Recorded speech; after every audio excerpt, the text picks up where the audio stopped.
Welcome to Sports Talk with Steve Jones, the daily talk show with the voice of Penn State football and men's basketball. You never know what special guest may stop on by any given day. Now here's the man of the hour, Mr. Steve Jones. Biggest trade of the weekend is not Luka for AD, it's you for there you Kyle. Go. The only difference is the head coach of the building would have been notified probably about the trade. That's here. Terrible. That is. Well, that part of it is what I just don't get. How do you not let the head coach know you are trading for a month, that you are you're even contemplating trading your 25-year-old superstar? I don't. That league is completely different. It's a lot different. It also brings up this business brings with it a level of stupidity that's beyond words. Mm-hmm. I'm talking about our business. Absolutely. And I'm in the car yesterday. I had to go someplace, and I'm listening to ESPN radio. For 60 seconds, they're doing a hypothetical of whether the Celtics should have traded Jason Tatum last year. I'm like going, this is the best. This is the best you can come up with. I mean, like the two guys that were on yesterday. I listened for a minute. I listened for 2 minutes, right? And my first thought was, if I owned the station, right, when you were off the air that day, I would have informed you it was your last day. Show. Right? That's unbelievable. So would you have traded the team that won the NBA championship, not only won the NBA championship, start to finish, had the best record in the league last year, dominated, absolutely was the favorite going in, you would have traded your superstar. Right. My goodness. That is oh man. Well, I mean, look, for the Lakers, they get a 25-year-old superstar. Yeah. Okay. And that town gets the face of the franchise for another decade, which I think is what you need. It's a transition to the face of the franchise. Yes, absolutely. LeBron is still the face of the franchise. Absolutely. But you're going to have that guy now for more than 3 years, is my point. Doncic is not only outstanding in his own right, he makes people around him better. He's a good passer. For a big man, sees the entire floor, just is a top 10 player in the world. You can argue maybe top 5, okay? So that's what they get. For Derek Lively, the effect on him is that not having him there, now Derek's out for the rest of the year, but it changes how he's going to have to play, not having a guy like that around him. So the game will change for him in some ways. He still will have the same role, but not have the same ability of the ability of somebody to get him the ball in that spot. So it affects Derek without question. I look at it as, to be honest with you, is the NBA is a better game than college basketball in a couple of areas, but I'll give you the area where college basketball is way better. It's a better game than college basketball because you do have the best players in the world. Mm-hmm. It is a better game than college basketball in the way it's officiated, right? Because they have better rules in the NBA than college does. I mean, last year was such a revelation last year that block charge was finally ruled to be mostly blocks. It took you how long to come around to that? I've done I broadcast college basketball for 43 years. Guess what? I could have told you that. 90% of them are blocks. But it's so poorly officiated in college basketball, which it is, that you get calls like that. I mean, I saw one where a guy, Penn State got fouled at midcourt. This is a few weeks ago, and in the NBA, it was it's obvious it is a deliberate foul. Okay, it's obvious. Should have been 2 shots plus the ball. I mean, you'd have to be somebody that really has no grasp on reality to not realize that the foul at midcourt was to prevent a basket on a break. They decided no. Really? The NBA, it would have been called clear path. Mm-hmm. Yep. Right? It had free throws in possession. Right. Absolutely. It was in the NBA would have been clear path. Again, they're just better officiated. They have better rules. Yeah. Right? The coach's challenge part. People save them for the end. I got it. But you can do it. I mean, there was a play in the Iowa game where Ace Baldwin was called for a foul, and Ace said he grabbed me and he was holding me. Well, they went to look at the monitor to see if it was a flagrant and realized that Ace didn't commit the foul, the other guy did. Now, they can't change the foul. They couldn't change it. Now, he did go to the line and miss the free throws. I think my comment on the broadcast was when the ball was missed, I said, ball don't lie. Mm-hmm. Right? Rasheed Wallace, great basketball philosopher. Right? Simon Gratz's own. Yeah. But in the NBA, you can change that. You got it wrong. Michigan game. Ball went out of bounds. Now, here you're allowed to look at it under 2 minutes. Mike wanted him to look at it. Official said, no, I saw it.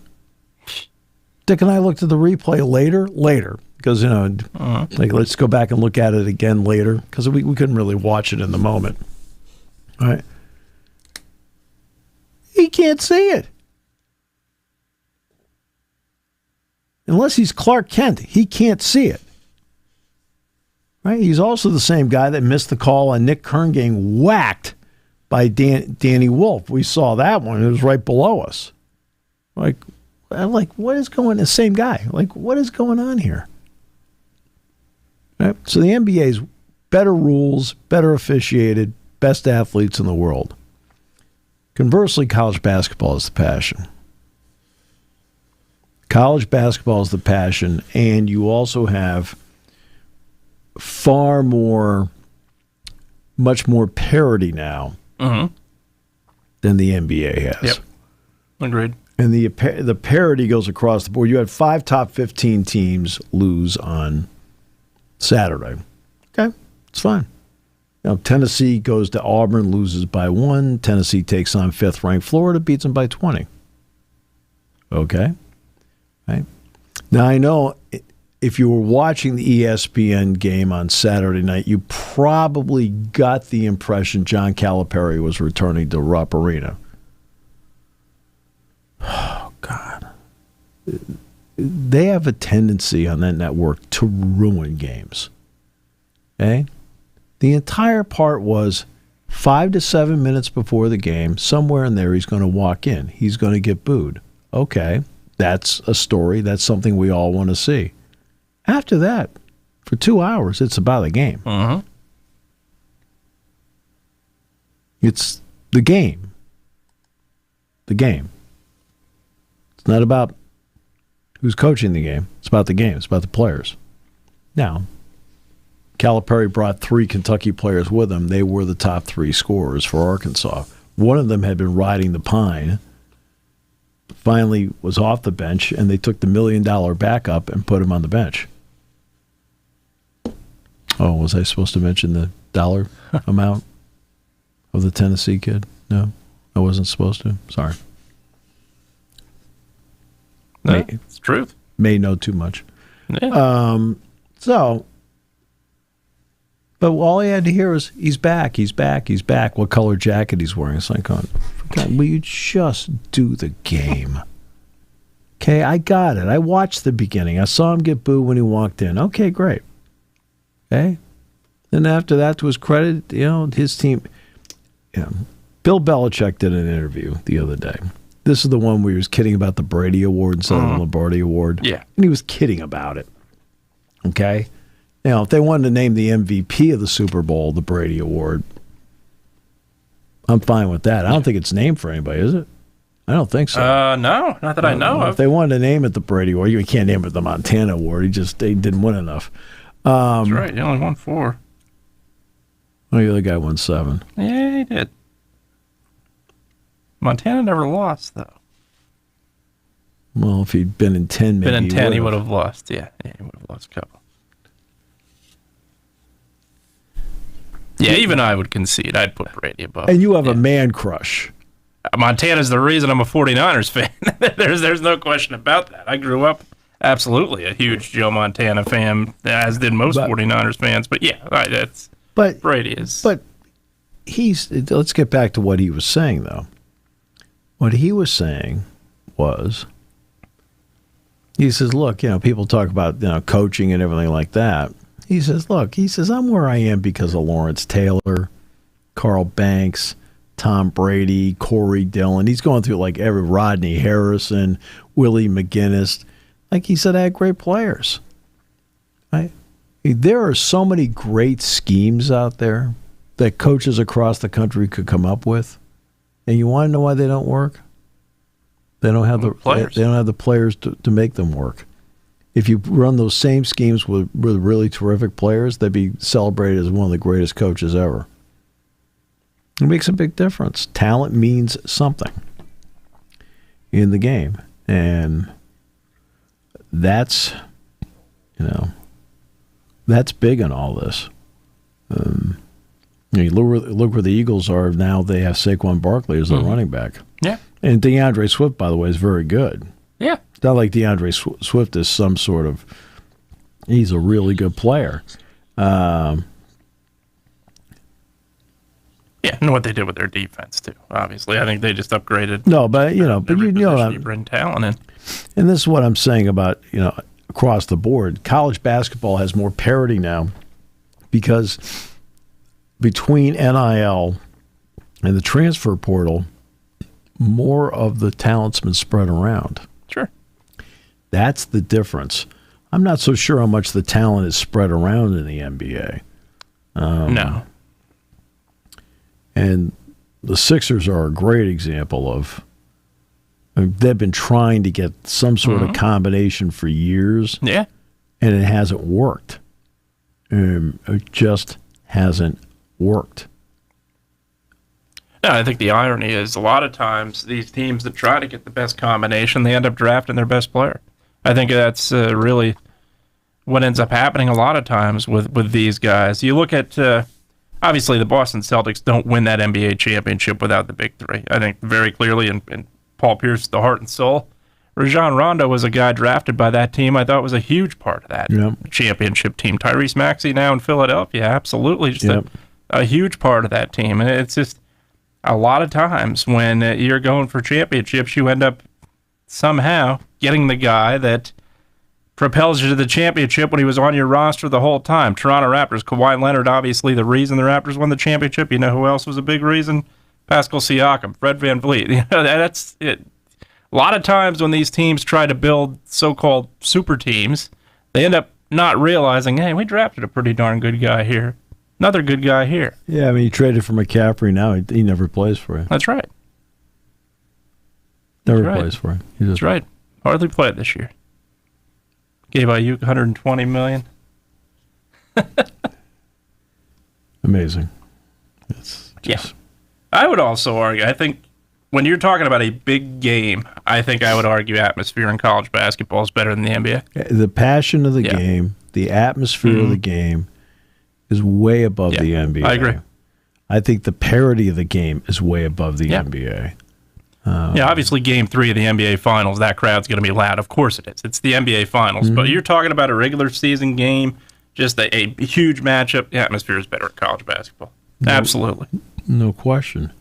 When I sit there and I look at the games this weekend, Arizona State. Now, in the end, did Arizona State end up salty? Yep. Very salty. The passion of Kentucky, Arkansas, incredible. Duke ran out North Carolina, but the passion in there was incredible. And the passion of UNC fans right now, obviously, with what they're thinking of their roster and that coach and their coach. Yeah. Absolutely. So, I mean, the passion of college sports and the parity of college sports is way better than what it is on the pro level. There's something about college sports that brings with it a loyalty to the brand that means so much as compared. Like, I mean, I've been out to San Francisco and in that area. I mean, for the most part, the 49ers are a novelty. What? Tell you what, when any team's not winning, you're not going to draw. But when they're not winning, they don't draw like a team like the Packers do. I can tell you that. Packers or Steelers could go 3-13. They're going to draw. Yeah. Can't say that about a lot of teams in the NFL, 49ers included. 3-14, I guess it is now. I still sometimes forget that 17th game, even though it's been there 4 years now. Group of bums. That's what you root for. That's. Well, I told you earlier that one of the great things about this weekend for you is the 49ers won't lose the game. That's right. They will not lose the Super Bowl. Now, the team that beat them last year very well might. Could. We'll see. But that is like the Doncic trade. Yeah, is it a big trade? Sure. Sure it is. Is it a monumental trade? Sure. Is it an interesting trade to a lot of people across the country? No. ESPN will make a huge deal of it because justifiably they carry the game, so it is a huge deal to absolutely. them. And that's the second part. They carry the game, so they are going to make a bigger deal. Absolutely. Doesn't mean they're not wrong for doing it. No. Oh, no. George Pickens has a youth football camp. There is nothing in that camp I want any of my kids to learn from him. All right. Jeez. Oh, man. You're a wide receiver. Your goal is to get the football. Don't block. Don't block. No, that's not part of the game. Just get the ball. And, in this one, I'm going to tell you how to interact with the fans. Oh, God. Employees in life take days off. I, on the other hand, take plays off. Good Lord. Good Lord. He'd be one guy that if he said, I'd rather work from home, I'd let him. Abdul and Mike, on the other hand, have a football camp coming here. Yes. That's when you go to. Now, those two people they know the game pretty well. Yeah.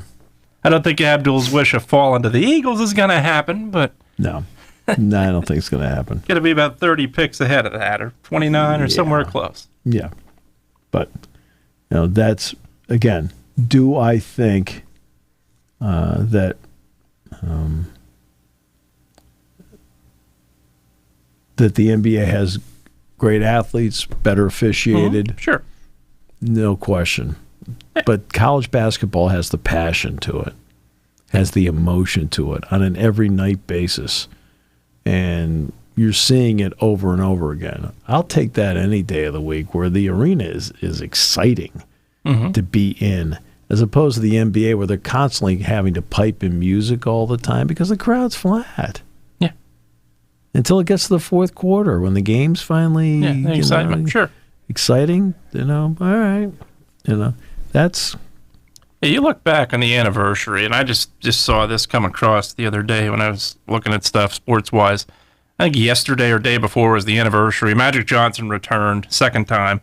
Yeah, he plays the Bulls in his second game back on a Friday night in Inglewood at that time. You're playing that Bulls team, which 1995, 1996, one of the best teams you'll ever see. Right. That game, to me, was different than what we see today in the NBA. Sure that game just had so much excitement to it. Had the atmosphere. Obviously, first time Jordan and Magic are going at it since the 1991 finals. So you had that aspect of it. You had Hall of Famer after Hall of Famer on the floor.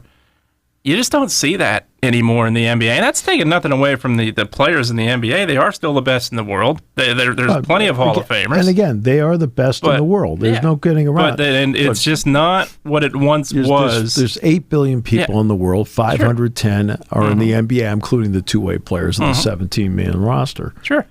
Right? So 8 billion people in the world, 510 play in the NBA. They are the best, without question. But there's something about the passion, and there's more parity in college basketball, I think, in part because of the transfer portal and because of NIL. NIL, absolutely. Yeah, still is. No question about it. And the other part of it is, you look at the tournament, it's similar to the NFL. NFL obviously does not have the parity I don't think that it used to have. It still has parity, but not at the level it was at a decade ago. Well, let me put it this way. In college basketball, 16 has shown to be capable of beating one. That's what I mean. Yeah, that's where I'm going. Twice. And it's one game. In the NFL, a 7 has not even remotely come close to beating a 2. No. Since they've gone to the 14 teams. And a 6 has beaten a 1 how many times? So I think that was a difference. Well, wait a minute. The Packers won. The Steelers won. Raiders in the wild card. The Giants won. Yep. Okay, they were all 6s. Okay, so they've had 6s win. Yeah. But there has not even been remotely close to a 7. All the 7 versus 2 matchups have been blowouts. No, except for one. Packers beat the Cowboys, obviously, last year. Right. Blew them out, but that was it. Yeah. That's it. Everybody else is just, uncompetitive, boring games. Yeah, literally. And that's where, like I said, the parity's not what it used to be in the NFL, and that's the beauty part of college basketball. 16 can beat a 1. You have that field of, 68 is going to expand a little bit more, I think, probably. And you have that possibility, that one matchup, that one bad day. That parity is there. And I think that's the great part of it all. The NBA, there are not a lot of series that just truly shock you. Nope. I think you go back, obviously, NBA Finals, clearly better team. The year the Pistons beat the Lakers were the Pistons. But that game, that Finals, I think you could say shocked you a little bit, maybe. But other than that, every favorite over the years way back has when won. I think Houston beat the Lakers in the opening round of something the years ago. And the Golden State beat the top seed Mavericks. Nuggets beat the Sonics. Right. Same thing, but a lot of times the favorite is what wins in at the NBA nowadays, and that's why just not much shocks you. Obviously, the trade shocked me a little bit, but and not much shocks you in terms of gameplay. I don't get shocked by stuff. No, well, even you typically don't trade your 25-year-old corner of the franchise in any sport, so that's a little surprising. But no, in sports, nothing absolutely completely floors you anymore. Well, it's the business we're in terms of sports. Okay, I looked at it, I saw, I went, oh, that's interesting. Okay. I think the aspect of him going to the Lakers is the biggest part of it. If he gets traded to the Raptors or he gets traded somewhere where there's not hefty interest in basketball, I think it's a little different. He gets traded to the Lakers. He gets traded to Hollywood. They now have the face again. LeBron's the face for the next 2-3 years, but now you've got that guy for the next decade. The Lakers have been very lucky. Obviously, you had Magic for so many years. You had Kareem, you had Magic, you had Kobe, and LeBron. Now you're going to have Luka. So they're very lucky they could sell tickets out west. And they have that cornerstone now for the next decade or so. So that part of it does bring intrigue. But no, I think the other parts of it, it's blown out of proportion, as is most stuff in the NBA nowadays. I was like, okay. Yeah, I think the shocking part to me, well, number one, you trade him, but the other part is you don't tell Jason Kidd. Mark Cuban was still running the Mavericks. You think Jason Kidd's going to find out Luka Doncic is on the trading block? I know. I'm pretty certain on that one. The league is it's just different. And it's a lot different, and I think the other part of it, again, and I go back to it, and has it helped the playoffs? Absolutely. Having that play-in, no question it's helped it. Yeah. But you now have 20 teams in the playoffs. You don't have many teams that don't make the playoffs. That de-emphasizes the regular season, which was an already de-emphasized regular season, even more. Mm-hmm. And that's why the interest in the NBA, it's why the ratings are down. The All-Star game, which to me you had the best All-Star game for many, many years. You've ruined it. You've completely destroyed it. Again, who's ruined it? The players. The players. The players are the ones that ruined the All-Star game. No question. Right? It's all about us. Like, and we're not going to do this. Well, guess what? Nobody wants to watch you play the way you want to play. They don't want to watch you play the way you want to play. No. Nobody wants to see a 212 to 210 basketball game. Like, nobody wants to watch it. It's like you sit there and go, "You've got to be kidding me." No. This is how you want to play it? No. I was absolutely fine with the tribute to Kobe Bryant. The year Kobe passed away, obviously a month later they did the tribute where, scoring to 24. And that was a competitive game. Both those teams clearly wanted to win that game. That was as competitive an All-Star game as you'd seen in 15 years. I was okay with that tribute, aside from that year, where, again, it was fully understandable. Kobe had just passed, not even a month prior. Other than that, I like the exhibition East versus West game. And it's not there anymore. Yeah. And the defense and the competitive play is just not there anymore in the NBA All-Star game. All-Star weekend as a whole, for that matter. The Saturday night has fully surpassed Sunday at this point. I don't watch any of it. It's not the same. None of it's the same. I'm sorry. It's just, I have no interest in it. No. I mean, none of it is now, the will same I watch anymore. the playoffs? Sure. Well, yeah. Did I watch the finals? No of course I do. But it comes down to you have 20 teams in the playoffs now. It's much different completely now. Only the teams that are very, very, very, very below average won't be there in April. That's the big difference with the NBA to a lot of other sports right now. Very little about it that is interesting to me. And you're not alone. The ratings are showing it. And again, do I think the best athletes are playing? Yeah, absolutely. No question. Do I think it's better officiated? No question. And the game is better in the sense that it's helping the kids, too. You're seeing better shooting. You're seeing better passing. Depends. I think you are seeing that. That depends. I'm not so sure about that. I think Steph Curry has a lot of kids shooting the ball and wanting to shoot threes. Do you want to know how many good three-point shooters I see out there? Not many. Not many. No. But you're not seeing players constantly work on their dunks like you saw in the early 2000s. I think that's the other difference to me that I'm seeing a little bit better now. And that's a big reason why you could say the world started to catch up to the U.S. I think clear as day in the early 2000s. Obviously the medal showed it.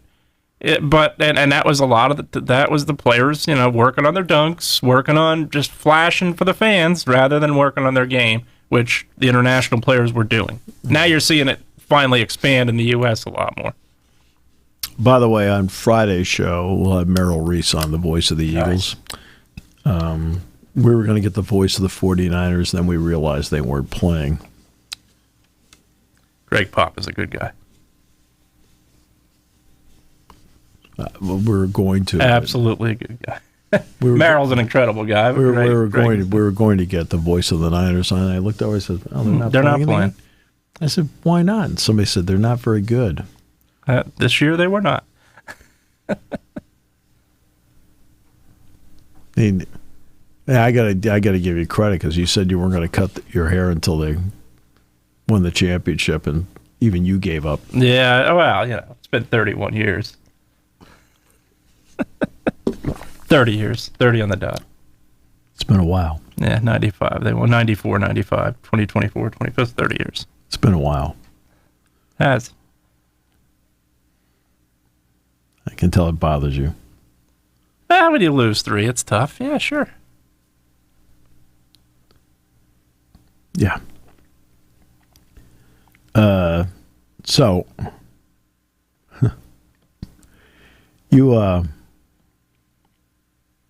I know you're excited about the Super Bowl. So, I mean, what are you?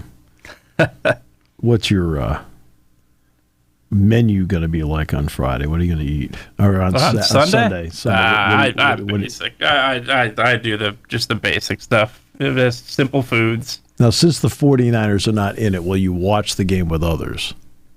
Because when the 49ers play, nobody can be around. No. My brother at most would be around with the 49ers. Maybe. I'm not 100% sure yet. May just watch it with my brother. I may watch it with a group of Eagles fans. We'll see. Not sure And yet. what's the menu again? I'll probably just get pizza or something simple. What kind of pizza? Just regular cheese pizza. In a box, or? It is. I'll tell you. Like from the store, frozen in the box? I might even splurge and get a chain of some sort. We'll see. Usually something simple. Super Bowl Sunday. I'm not a fan of cooking Super Bowl Sunday. I have to admit. I mean, you probably I didn't realize you were on a monthly payment plan for the Lamborghini. I don't know what we're doing food-wise on Sunday. All I know is Dick Girardi has it arranged for us to go to Santa Anita Racetrack. Nice. And I think Chris Magent's going to go. So I saw Magent. He says, would you mind if I tagged along? I said, are you kidding me? We want people to tag along. I said, maybe not you, but no. I was kidding, Chris. Chris is such a great dude. And I said, of course. I said, God. And I guess Dick, through a friend, got a box. Now, I've never been to Santa Anita, so I don't know what the layout is, how it is. Never been there. Okay. Well, it's on the other side of the San Gabriels for the Rose Bowl. Yep.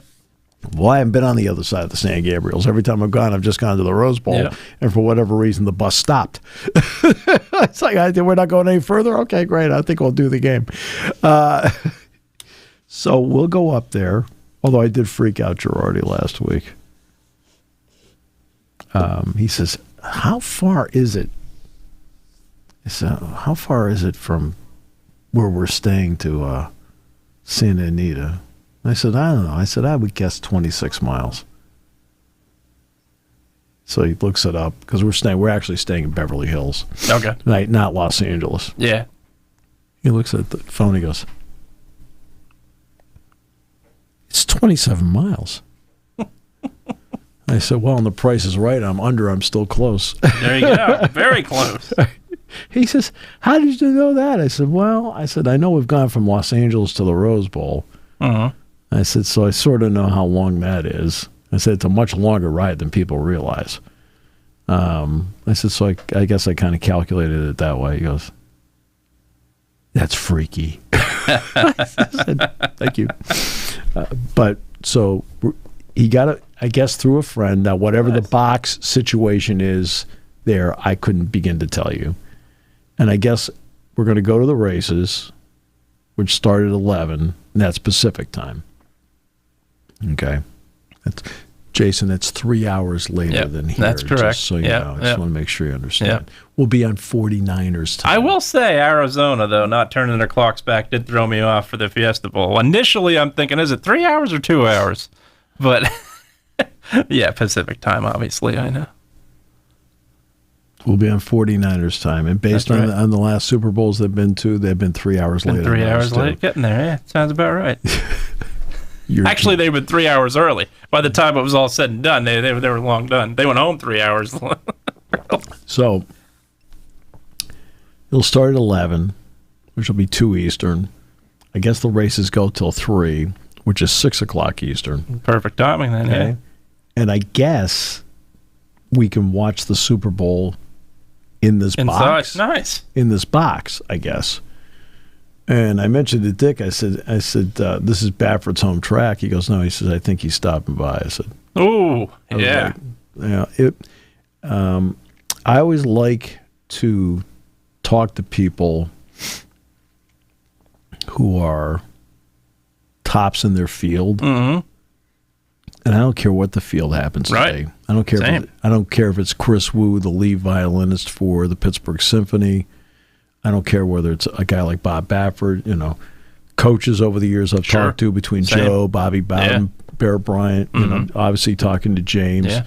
Same thing in basketball. Love talking hoops with Mike Rhodes. These guys know their business, and so you learn so much by listening. You learn a lot by listening, Jason. Mm-hmm. You do. Right. I do the same thing. I pick the brain quite a few times. That's all you do is talk. You walk into a whole bunch of them. Right. I got to give you credit. Right. I got to give you credit. Yeah, you kind of walk right in. I love it.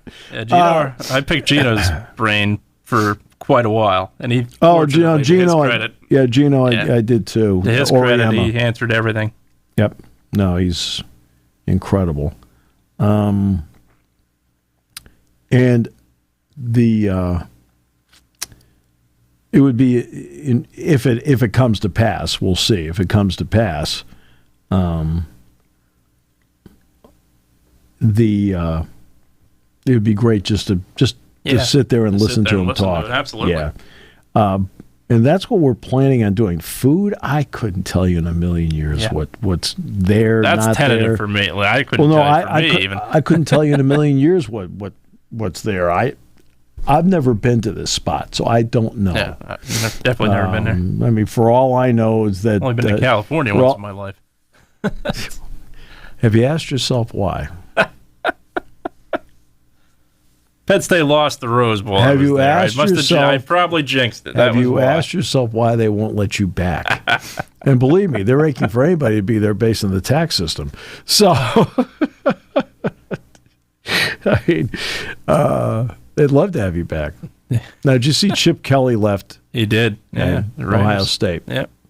He gets the Raiders offensive coordinator's job. I think he got better than $3 million. Yeah, the Raiders have definitely upgraded this postseason or off season. Will it work? I don't know. A lot of egos coming together. But again, it has to do with personnel. Sure. I mean, the Raiders were, I think, 31st in the NFL in rushing. Who let Josh Jacobs go during the offseason? They did. He went to Green Bay. Right? So Derek Carr didn't set the world on fire, but you let him go. What have you done since? Yeah. Like that's not, and that, like I said, Derek Carr is not a top 5 quarterback, but I haven't seen anything since the other guys. No. So Chip takes that job. He leaves UCLA as a head coach, which meant he left the headaches of head coaching on the college level behind him to be an OC. Right. I mean, he didn't get fired at UCLA. He left. Yep. He gets 1 year at Ohio State. They win the national title. I'm sure he did not do it for a vow of poverty. I'm sure he made very good money. But now he's back in the NFL where the pathway is now clearer for him to become an NFL head coach again. After the great job he did with the 49ers, I'm sure that... There's no question. And the Eagles. 49ers. He was worse with the Eagles than the Niners 1 year, yeah. But he was not spectacular with the Eagles. They won one Eagles. game, right? No, I went 2-14. Oh, I apologize. Yep. Jeez, I'm sorry. I didn't mean to. Beat the same team twice. Beat the Rams. I didn't mean to rip times. you off on that. Beat the Rams both times. Colin Kaepernick, I think, went for 2 and got it on Christmas Eve. That was their second win. Yeah, that's great. So he goes to the Raiders with Pete Carroll. Now, it's not only the $3+ million he gets. I'm not sure what it's 3.4, 3.5, right. Whatever it is.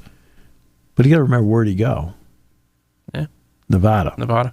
Yeah. Guess what Nevada doesn't have? Yeah. State income tax. Yeah. Again, why do people migrate to certain areas? Okay. I want to go to Tennessee. Why is Tennessee? Well, Florida's one thing because of the weather and everything like that. Why do people flock to Tennessee? Like, Tennessee's in the middle, it's in the south, whatever. Beautiful state. I mean, I've been all over that state. I've been to Chattanooga, Nashville, Knoxville, Memphis. I mean, I've been all over that state. Okay? Beautiful state.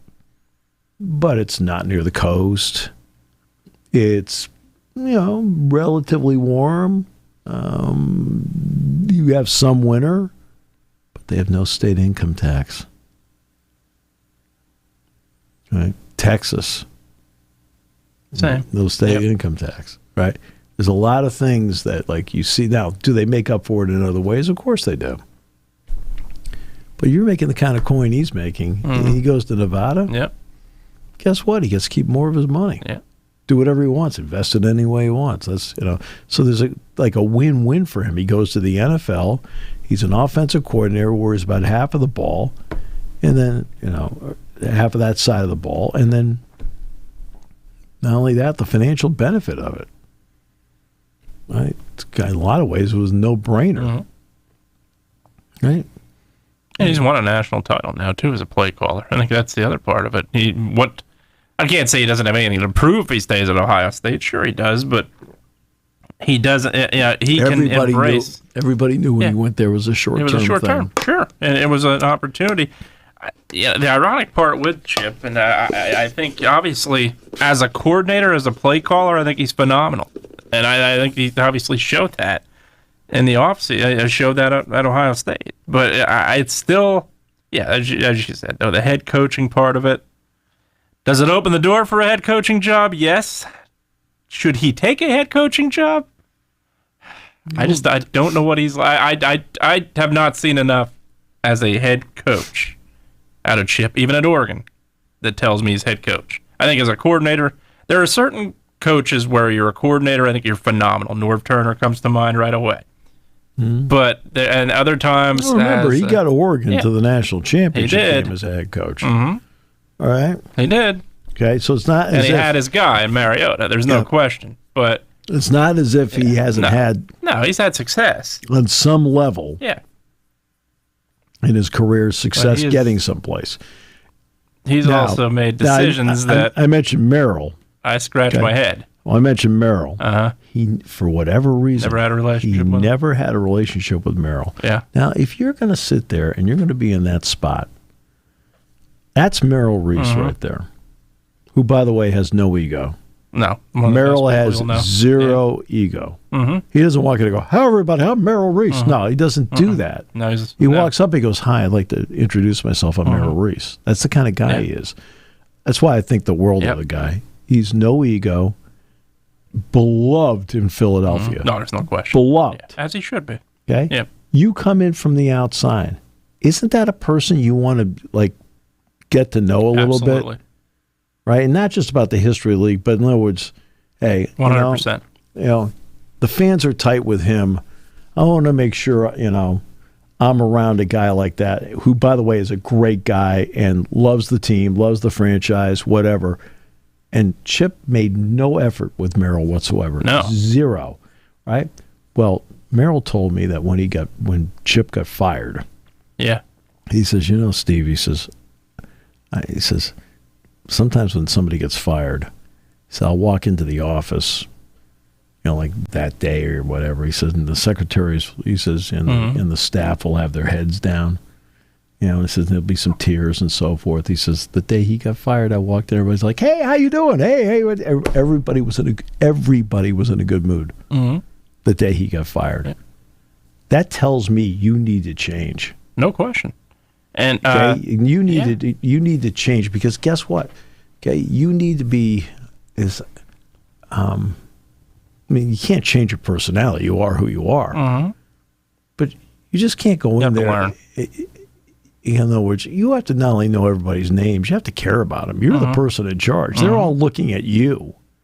Absolutely. You have to care. Like the way James and Mike, I'm talking about Franklin and Rhodes. Now I'm going to talk about them specifically because I know them better than I do the other coaches for obvious reasons. Sure. Right? Because you can tell with Cale who's left, who leaves. Absolutely. Right. It's like Chris Daly. You mentioned Gino. It's like Chris Daly with Gino Oriama. She's never left. Right. And you know darn well she's had offers left and right to leave. She's never left. What does that tell you about the person in charge? Yeah. Not just the person that's being approached, but also the person that's in charge, that they don't leave. Well, James runs his program, as does Mike, like a family. That doesn't mean that, you and your brother fight all the time.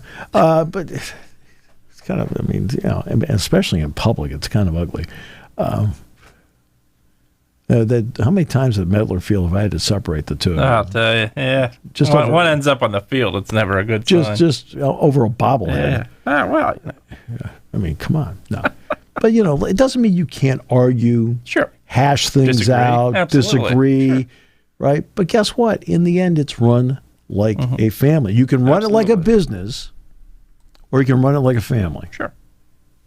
Well, Mike elects to run it like a family. Okay? James elects to run it like a family. Both models work, by the way. Sure. Running it like a business works, running it like a family works. It's just all in the personal taste of the coach. Yeah. In terms of, okay, Monday we're going to make sure all the families are in here, the kids are in here Monday night. It's, and we kind of have family night here at Lash Building. Okay, that's how you run it. All right, that's how he runs it. Mike's the same way with the family atmosphere of it. It's great for me to be a tiny part of it because of the way it's run. I love that. But Chip obviously ran whatever like a business. There's nothing wrong with that. But there's an impersonal part of it because you would be shocked, or Chip might be shocked, what loyalty means. Mm-hmm. Now, obviously, he was loyal to Ryan Day. Sure. And Ryan Day was loyal to him in return. When loyalty's got to be a two-way street. Yeah, Ryan Day was on that 49ers staff. Yep. Right. So they've had that. Mm-hmm. But to the people around you, if they had to learn any lesson in Philadelphia, it would be that maybe you have to show some semblance of loyalty to the people around you because they will run through a wall for you in return. And I know the NFL's a business. I got that. Sure. But it doesn't mean you can't, on an everyday basis, let everybody know around you, hey, look, you walk by, hey, Jason, how's your family doing? It Patches the dog attack you today? It was just, where you care about it. And that's something that I don't know I don't know him at all. I've only passed him in the hallway, so I've never talked to him in my life. Never. Okay? The only time I've ever been around him is passing him in the hallway up at Beaver Stadium. It's the first time I was ever around him. So I don't know him at all. Right? But I have enough people that I've crossed paths with that do know him. Yep. Right? And I don't get one of these the greatest, the best. Yep. Right? I don't get that. Right? Now, maybe over time things have changed for him. Maybe going to UCLA changed him. Maybe being a coordinator now has changed him. I don't know. But for him, money, everybody knew the Ohio State thing was a temporary thing. He was not going to be a 10-year offensive coordinator at Ohio State. I think he still has ambitions of being a head coach, but I think he also knows since he gave up, he was not fired. Mm-hmm. There were rumors that he might get fired, but he wasn't going to be fired. He was going to coach this past season. He was going to be the head coach at UCLA. Sure. He was going to be until he elected to leave. This puts him on a pathway to maybe getting another head coaching job in the pros. Yeah, I agree. And look, you talk about age. He's working for Pete Carroll. So obviously you've got owners out there that are looking around saying, well, I'm not really worried about how old you are. No. Some do. No, you have a proven pedigree with, obviously, when you talk about Pete Carroll, obviously these guys won a Super Bowl. But I'm saying, some owners don't care. No. Some go out and go, hey, you know what? This McVay hire looks... McVay was in his early 30s. Sure. Was he 32, 33 when he got hired by the Rams? So there's no rhyme or reason in the NFL as to the pecking order of age as to who gets hired and who doesn't. Marty Schottenheimer was getting hired later in his. Joe Gibbs got rehired. Joe Gibbs got rehired. I mean, it just depends on what's going on at the moment.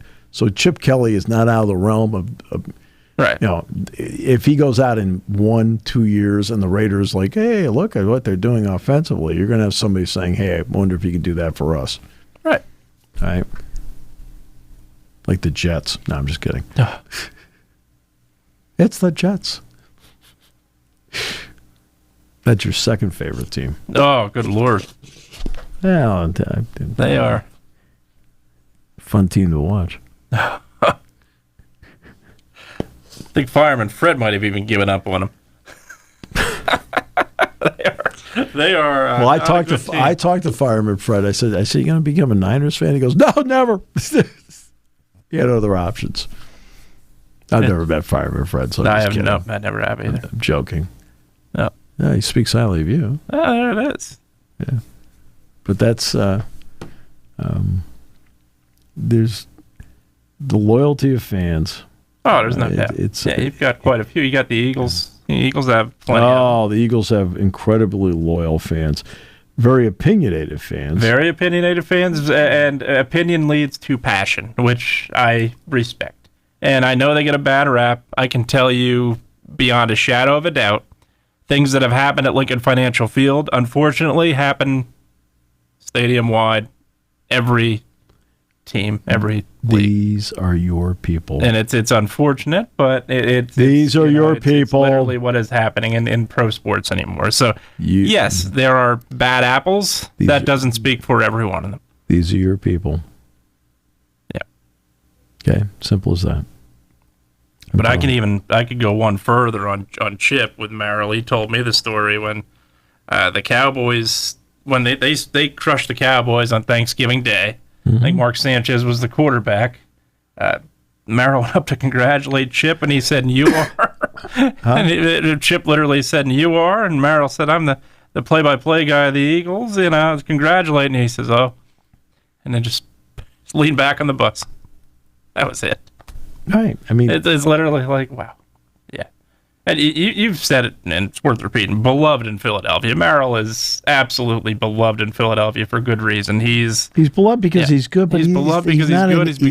He is not an ego guy. No. And when you have the passion to a city that you do and a team, you relate to the fans as good as anyone. And that's what Harry Callis did in Philadelphia. Mm-hmm. That's what easily Harry and Whitey both, Harry and Richie Ashburn both, and that's what now obviously Merrill Reese has done for several years. Yeah. Well, it's yeah. Well, and then same thing with the Chiefs. I mean, he's been there forever. Mm-hmm.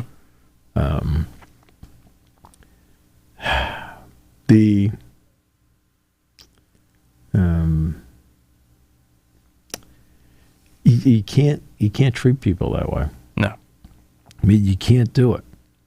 And again, you can't be in your own world like that. Like, I'm the most important person out there. It's like, no, I don't think so. I'm trying to think, can Brandon Graham play in this game? It's possible. Practice window was open for him, so I think he's probably going to practice, going to give it a go. Okay. Yeah, I think it's a chance. Okay. Good chance this last game, too, so I think it's going to be interesting from that aspect of it. I don't think you could say enough about what that Eagles linebacking core has done this year. They have, you talk about a massive improvement. Well, Bond's made a big difference. Bond, and Nolan's, and Nakobe Dean, obviously, has been Nolan Smith, obviously. He's out. Great. Dean's out. He's out for the year. Oren Burks is going to start. Yeah, Burks will start. Burks in coverage was a liability last year, there's no doubt. But I think that, what Bond has done has been unbelievable. This guy's gone from almost a practice squad to, a defensive player of the year candidate. Yeah. And what these guys have done at the linebacker position has been incredible. But the loss of Dean is a big one. There's no doubt. Mm-hmm. But and that's really the addition that Graham can help bring to this team if he's able to play too. So there's no doubt. This team, obviously, what Barkley has done is just provided that spark. Number one, he's made Hurts better. There's no doubt about that. The other part of it also is just how much better this defense has gotten. And then that speaks to what Howie Roseman's done. There's no doubt. The job he's done with the team. Getting Bond was big. Though drafting DeGene was big. Drafting DeGene and Okay, Mitchell fell to him. Okay. Yeah. It's like, let's not pretend they're clever here. No. Everybody knew they were going to draft a DB. Mm-hmm. He had the sense to look at the board and say, look, we're going to get him here. Yep. In other words, there wasn't anybody moving around, so he didn't have to move up. So that part he was smart about. Sure. All right, DeGene was a great pick after that because you're talking about a guy coming off an injury. Yeah. Yep. Right, which people shy away from. Mm-hmm. He didn't do it. Which a lot of teams that should have drafted him shied away from. Bond was a great pick because he says he can fit with what we're doing. Signing. Yeah. The Barkley thing. Oh, yeah, Howie got Barkley. No, you have to go to the owner and talk to ownership and your head coach. Sure. Despite how the Mavericks do things. All right.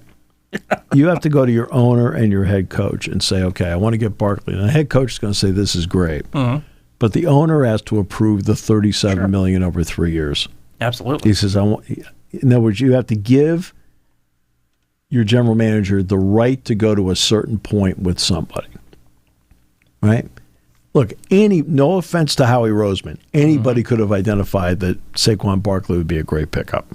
Oh, there's no doubt. Anybody could. Absolutely. Okay? Anybody. Yeah. Okay? But you have to have the ability then to negotiate to get him there. And to be honest with you, I think the thought process was in Philadelphia, we're going to go above and beyond what other people are doing, because essentially what the Eagles were doing is they were negotiating against themselves. There were a couple competitors, for the most part. But remember, he wanted you have to go back a year. What's the going rate for running backs? Derrick Henry. Derrick Henry got 2 years, $16 million, $8 million a year. What did Josh Jacobs get? He didn't get more than 20. Same. Yeah. Right? Yeah.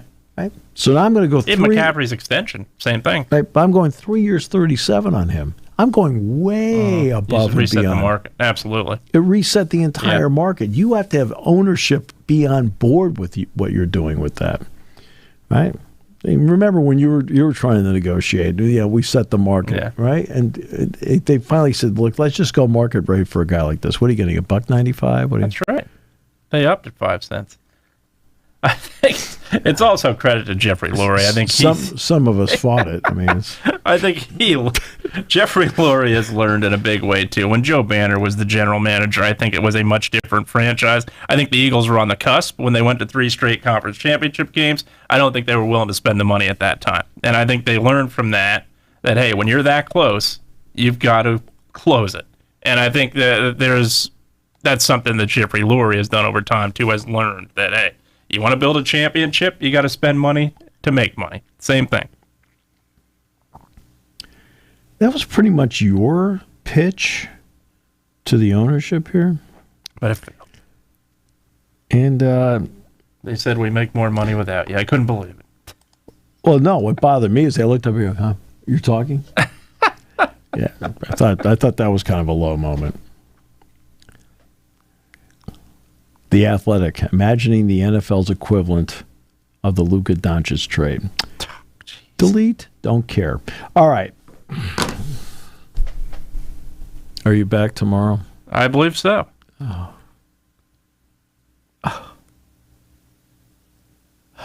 Well, tomorrow we'll do 49 good San Francisco seconds. There you go. I'll give you an entire 49 good off-season seconds. I'll give you an entire. I'll give you 23 hours to come up with something. I'll tell you what, that's not going to be easy. Come up with 49 seconds. That's why I gave you 23 hours. Come on. Might bring a fish out a Super Bowl moment. We'll talk to you tomorrow.